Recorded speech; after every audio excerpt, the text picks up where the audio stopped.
ಇತ್ತೀಚೆಗೆ ಭಾರತ ದೇಶದಲ್ಲಿ ಹಾಗೂ ರಾಜ್ಯದಲ್ಲಿ ಕ್ಯಾನ್ಸರ್ ಕಾಯಿಲೆ ಹೆಚ್ಚಾಗ್ತಿದೆ. ಕ್ಯಾನ್ಸರ್ ರೋಗಿಗಳ ಸಾವಿನ ಸಂಖ್ಯೆಯೂ ಹೆಚ್ಚಾಗ್ತಿದೆ. ಈ ಮಾರಣಾಂತಿಕ ರೋಗವನ್ನು ತಡೆಗಟ್ಟೋದು ನಮ್ಮ ಧ್ಯೇಯ. ಡಾಕ್ಟರ್ ಭಾಸ್ಕರ್ ಹೇಳಿಕೆ.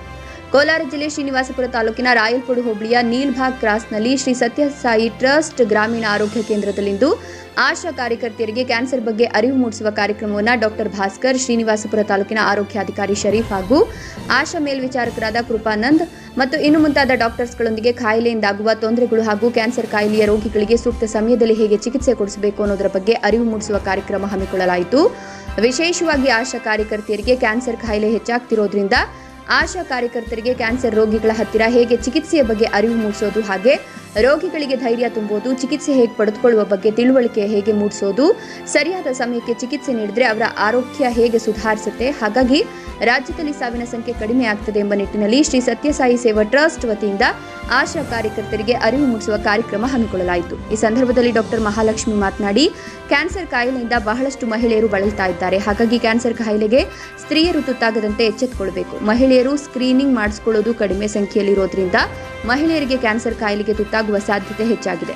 ಕಳೆದ 30 ವರ್ಷಗಳ ಹಿಂದೆ 1990ರಲ್ಲಿ ಕರ್ನಾಟಕ 6ನೇ ಸ್ಥಾನದಲ್ಲಿತ್ತು. ಅಂದರೆ ಕ್ಯಾನ್ಸರ್ ರೋಗಿಗಳ ಸಂಖ್ಯೆ ಕಡಿಮೆ ಸಂಖ್ಯೆಯಲ್ಲಿದ್ದು, ಆದರೆ ಇತ್ತೀಚಿನ ದಿನಗಳಲ್ಲಿ ಕ್ಯಾನ್ಸರ್ ರೋಗಿಗಳು ಹೆಚ್ಚಾಗ್ತಿದ್ದಾರೆ ಅಂತ ಡಾಕ್ಟರ್ ಮಹಾಲಕ್ಷ್ಮಿ ತಿಳಿಸಿದರು. ವರದಿ ಶಿವಪ್ರಸಾದ್, ಶ್ರೀನಿವಾಸಪುರ.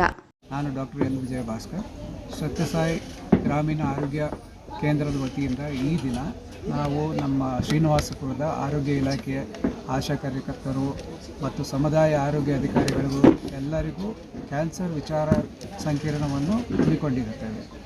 ಈ ಕಾರ್ಯಕ್ರಮದಲ್ಲಿ ಭಾಗವಹಿಸಿದಂಥ ಎಲ್ಲರಿಗೂ ನನ್ನ ಧನ್ಯವಾದಗಳು.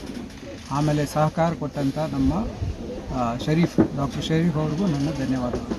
ನಾವು ಮುಖ್ಯವಾಗಿ ಈ ಕಾರ್ಯಕ್ರಮ ಯಾಕೆ ಆಯೋಜಿಸಿದಂದರೆ, ಪ್ರತಿ 1000 ಜನಕ್ಕೆ 15% ಅಂದರೆ 1,000 ಜನಕ್ಕೆ 15 ಜನಕ್ಕೆ ಗರ್ಭಕಂಠದ ಕ್ಯಾನ್ಸರ್ ಇರುವ ಅಂಕಿಅಂಶಗಳಿಂದ ಪತ್ತೆಯಾಗಿರ್ತವೆ. ಆದರೆ ನಮ್ಮಲ್ಲಿ ಇದ್ರ ಬಗ್ಗೆ ಆದಷ್ಟು ಅರಿವಿಲ್ಲ. ಅದಕ್ಕಾಗಿ ಇವತ್ತಿನ ದಿನ ಈ ಆಶಾ ಕಾರ್ಯಕರ್ತರು ಮತ್ತು ಸಮುದಾಯ ಆರೋಗ್ಯ ಅಧಿಕಾರಿಗಳು ನಮ್ಮ ಶ್ರೀನಿವಾಸಪುರದ ಆರೋಗ್ಯಾಧಿಕಾರಿಗಳ ಸಹಕಾರದೊಂದಿಗೆ ನಡೆಸಿರುತ್ತೇವೆ. ಇದಕ್ಕೆ ಸಹಕಾರ ಕೊಟ್ಟಂಥ ಮತ್ತು ಇದರಲ್ಲಿ ಭಾಗವಹಿಸಿದಂಥ ಎಲ್ಲರಿಗೂ ನನ್ನ ಧನ್ಯವಾದಗಳು. ಕೃಪಾನಂದ್ ಅಂತ ನನ್ನ ಹೆಸರು. ಈ ಒಂದು ದಿನ ಶ್ರೀ ಸತ್ಯಸಾಯಿ ಟ್ರಸ್ಟ್ನ ಒಂದು ಕಡೆಯಿಂದ ನಮ್ಮ ಎಲ್ಲ ಆರೋಗ್ಯ ಕಾರ್ಯಕರ್ತರು ಮತ್ತು ಆಶಾ ಕಾರ್ಯಕರ್ತರಿಗೆ ಈ ಒಂದು ಕ್ಯಾನ್ಸರ್ನ ಕುರಿತು ಅವೇರ್ನೆಸ್ ಪ್ರೋಗ್ರಾಮನ್ನು ಇಟ್ಕೊಂಡಿದ್ರು.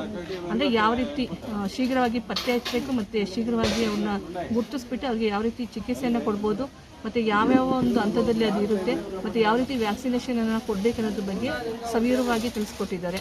ಮತ್ತು ನಮ್ಮ ಎಲ್ಲ ಆಶಾ ಕಾರ್ಯಕರ್ತರಿಗೂ ನಾವು ಪ್ರತಿ ಅವರು ದಿವಸ ಮನೆ ಭೇಟಿಗಳಂತ ಹೋದಂಥ ಟೈಮಲ್ಲಿ ಈ ರೀತಿಯ ಒಂದು ಚಿಹ್ನೆಗಳಿರ್ತಕ್ಕಂಥ ಒಂದು ರೋಗಿಗಳನ್ನು ಪತ್ತೆ ಹಚ್ಚಿಬಿಟ್ಟು ಕರ್ಕೊಂಡು ಬಂದು ಈ ಒಂದು ಸಂಸ್ಥೆಯ ಕಡೆಯಿಂದ ಪ್ರತಿ ತಿಂಗಳ 2ನೇ ಭಾನುವಾರ ಮತ್ತು 4ನೇ ಭಾನುವಾರದಂದು ಕ್ಯಾಂಪ್ ಇರುತ್ತೆ.